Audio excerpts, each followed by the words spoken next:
Guys, to another ABL Sports video. Today we're doing another collaboration with RamsTalk. We're with Marlon today. Yes, sir. What's up, guys? And today we're going to be talking about the NFL draft, some new NFL uniforms, and let's just dive right into it. What do you want to start with? Man, I just wanted to talk about the refresh. I think this logo, it's all clean. I like it.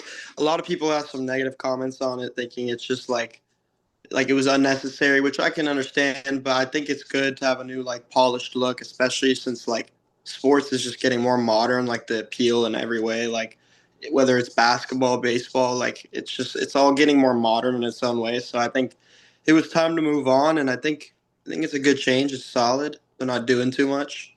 Yeah, no, I mean, I agree. I think I like it. I think this summer they're going to come out with like a yellow one.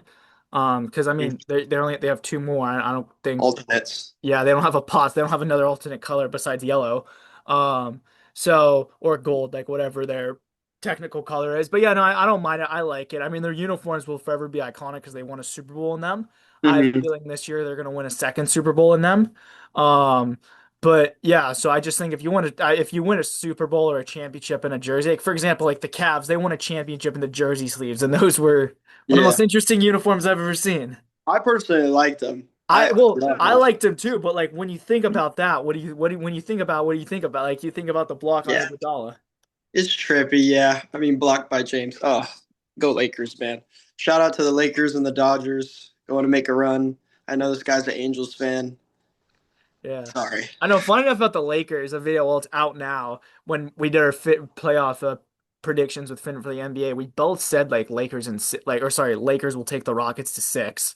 Because we were like, dude, it's gonna be a tough series. But going back to NFL, so we got the uniforms covered. Let's talk about the draft, and specifically, we can talk about the Rams because the Rams are there. There's two teams picking in. Actually, now I'm going to say two because I don't think the Ravens are going to be as good as everyone thinks this year that are picking in the top 10 to 15 range that you can guarantee will not be there next year. The Chiefs and the Rams. The Rams are by the Falcons pick. Great, like another great move by Les Snead. And it's kind of funny. At first, it kind of felt like it was McKylum and guaranteed. Like that, you're just going to slide him in there. But now every mock draft, I mean, especially after the Dolphins traded Waddle, it's like he's probably not going to be there at 13. Sadly, yeah. Makai Lemon at 13 was the best opportunity, but there's too many other teams. The Dolphins, at what are they at the 11th? They're going to Which need I don't that. think he should be the pick for them at 11, actually. I found the Yeah. Dolphins. I mean, unless he's the best player available, but if Ruben Bain's available or Spencer Fano, Francis Malinoa, that's who I go with. I mean, the Dolphins, I mean, when you're that bad, you're gonna think if you just take the best available player. Yeah. Because I really think it just comes down to the Dolphins and the Cowboys. Because the Cowboys, I feel like will trade down maybe to go get some interesting pick, maybe Sonny Styles, Caleb Downs. We'll see. But the Dolphins too, they just lost the receiver, so getting a new receiver on the board for them would be good. Besides Tutu Atwell, all the love to Tutu Atwell, Yeah. best receiver in the league. I know this information isn't confirmed or anything, but don't be surprised. And instead of the Cowboys picking in front of you on Thursday, it's going to be the Browns. Don't be surprised if the Browns are picking in front of you on Thursday.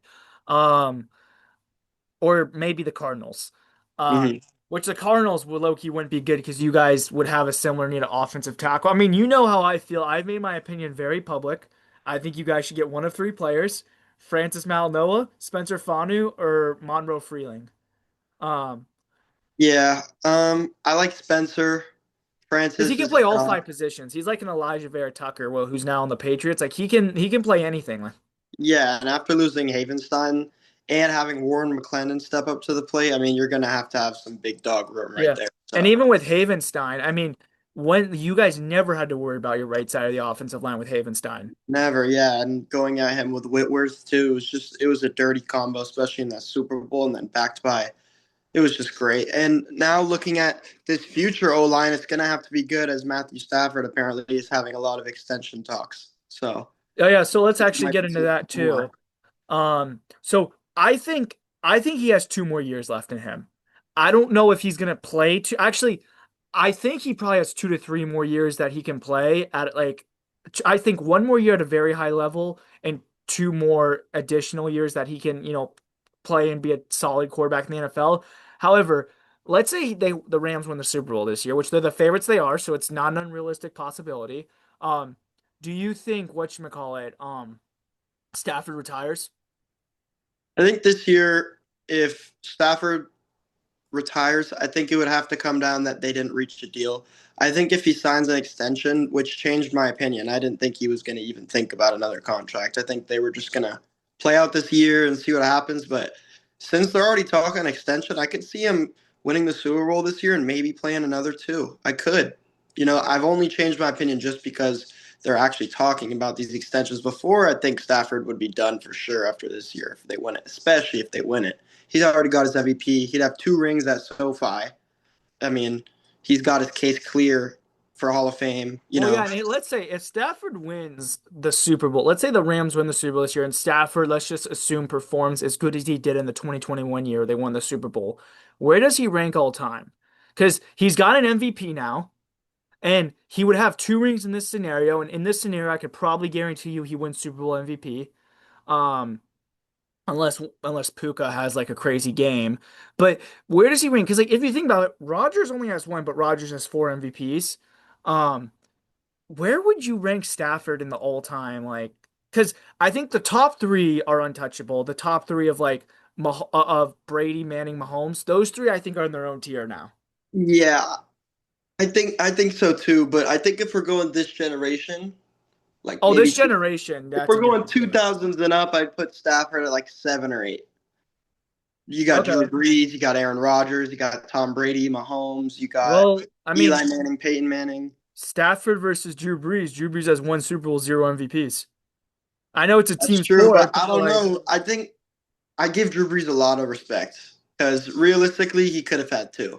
Realistically, I don't know. We don't know what would have happened against well, that Saints game when we played them, okay, but okay, but the Saints game, I think people really do forget, and I'm not kind of making an excuse for the refs. That's one of the worst calls in NFL history. The Saints got the ball first in overtime. If they yeah, score a touchdown, the game is over because at the time the overtime rules were different. They had a chance to win the game twice. They also, the Saints, they also could have just like drained the clock even more. So yeah, it's a he toss threw up. an interception in overtime in the NFC Championship when I don't know. Yeah, it's a toss up. I mean, however people want to feel about it, but hey, the bigger and better things. I think this draft is going to surprise a lot of people, regardless of the Rams take. I think this next season for the Rams is a big season. Yeah, and I have a question for you. Let's say um Makai Lemon, Carnell Tate, and like the 2 or 3 good linemen are taken. If you're the, would you be okay doing what you did last year and getting another first round pick next year? Yeah, I mean, let's need traditional. I think that's the best way to go if we don't get the results that we wanted. Look, I mean, the past 10 years we picked up Jared versus Jared Goff, called it a day. I mean, all the other years like just moved on, and look how it's done. I mean, 7 of the 9 last seasons winning seasons, 2 Super Bowl appearances. I mean, I can't. Whatever Les Snead does, I'm proud of it. Same with Sean McVay. Like they're brilliant minds. I mean, we look at 2023. That was probably the best draft team, like the overall best drafting team that year. I mean, you got Kobe Turner, Byron Young, Puka, like all these guys, all these superstars, all for late round picks that nobody else could realize. I think when Les Snead comes into the mix this year, knowing he just picked up a top 5 corner in the league. You fixed your number one issue besides your secondary. You've got the MVP at quarterback. You've got Puka Nakua. You've got Devontae Adams, who led the league in touchdowns. What was behind in yardage, but very, very solidified receiver for his age, despite being injured. I think the Rams are looking at a very bright future, and I think that when Les Snead gets this draft going, there's a lot of levels to this, and I think Les Snead's going to be the number one on top. Yeah, and I think like going back to the receiver thing, I think the whole thing about the Rams needing a third receiver, I think that issue is overblown only because they can run 12 personnel. They Yeah, ran 13 personnel actually for most of like the season last year he when can get especially when deep. Adams got out. Yeah. Yeah, Um so I think I mean they got Ferguson, they got Parkinson and I forgot the other guy. Higby. yeah. Yeah, sorry, Higby. And I mean, they don't have a pro like I think, this year, I mean, let's say Makai Lemon and Francis Malno are both on the board, which they probably won't be, but let's just say both of them are on the board together. I know you would probably want Makai Lemon, and that would be a great smart pick. But like I said, getting your right tackle for the next 12, 15 years. I mean, yeah, That's true, but results speak, and I think that the drafting ways that I mean, we have Steve Avila, who's been a number one guy for us for a while. I Yeah. think that the Les Snead could easily go get a second round sinker or like a third rounder that's a sleeper. I could easily see that Well, happening for offensive tackle. think about the drafting history. He got Puka in the fifth round, Cooper Kupp in the third round. Um, Van Jefferson, who's a good player for you guys a couple years, I believe he was a late second, early third. And there's another guy, I'm blanking on his name, but it was like more of a late round guy. Like I think you can find receivers in the late round, even just looking at high school football and seven on Tavon seven. Austin, or I don't believe. No, I don't think it was Tavon. Yeah, but like even if you look at it, like there's it's not every day you have a 6'7", 330 pound guy. Like there's not many of those walking the earth. Yeah, that's Like, true. That the offensive tackle class in the first round is very good. yeah, like I have a question. How many people born a year do you think end up being 6'7", 6'8", 330 pounds? Like for Probably 2%. so 2% of the people, so let's just assume 10 million people are born a year. So that's 20,000. Yeah, it'd be 20,000. Um, wait, 2% of that? No, that's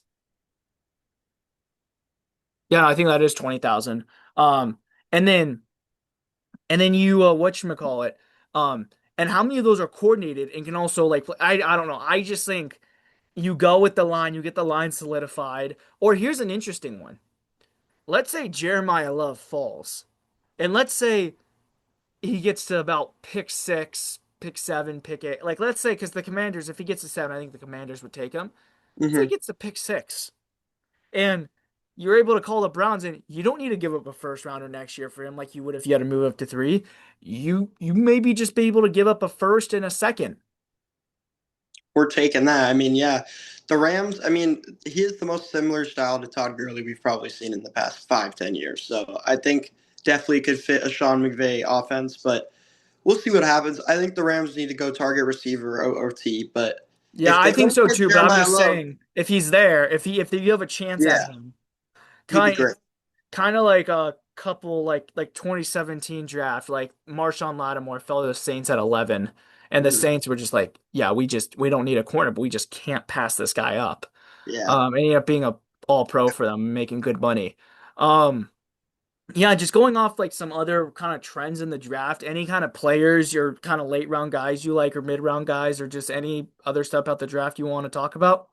I would just say there's a couple trades in mind I'd like. I really like Trigg. I believe we've talked about him before together alone about Michael Trigg. I think he's promising. I believe he went to Baylor. He looks pretty promising. I think somebody will snag him though and realize, I think he could go second or third, but he would be a great idea. I mean, backup receiver. I think he's got great physical attributes. He goes up and gets it. He reminds me of Puka, honestly.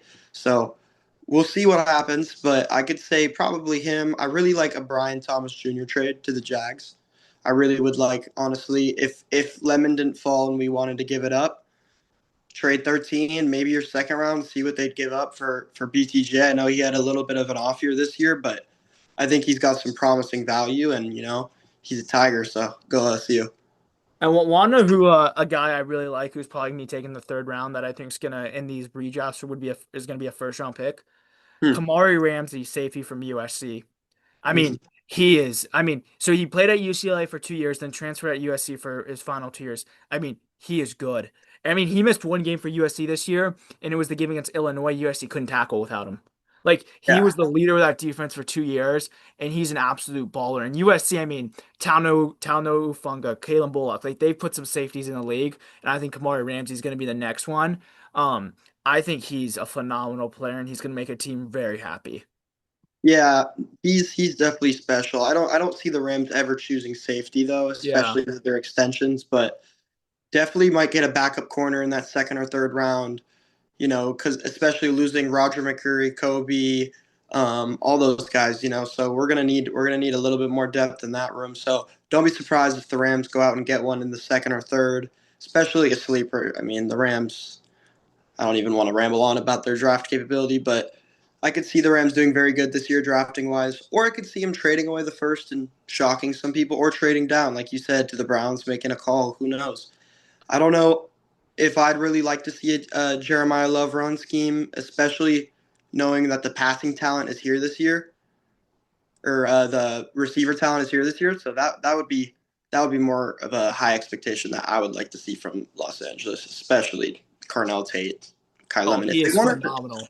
yeah, if they wanted to give up something to go get Carnell somehow, I'm all here for it. Yeah, I like him a lot. He's a great player. Reminds me a lot of Chris Olave.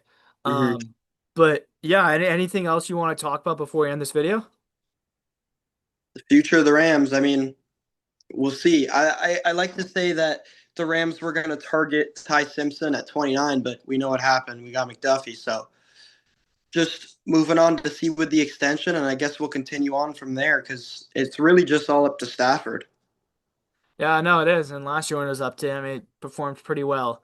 Yeah. Um, so thank you, Marlon, for joining us. I also want to thank Hometown Hero, our partner with ABL, to thank Rams Talk as well. And Sure. also, so the next time you guys are probably going to see Marlon, we're going to do an NFL draft recap. And then after that, in a couple months, we're going to do our NFL team season previews. I think you guys can guess he's going to be the guy who comes on with the Rams. Um, and I have a feeling we're going to have very similar predictions. So Yes. I wish the Rams, thank you for coming on ABL. I wish the Rams best of luck in the draft. You want a receiver? I want him to get a lineman. See what Yeah. happens Thursday. And sir, and shout out to Cameron Kinchins. We're in 5 now. We're missing Tutu Atwell and Blake Corum. We're in 24. Notable, Awesome. notable. Thank you. Have a good one. All right.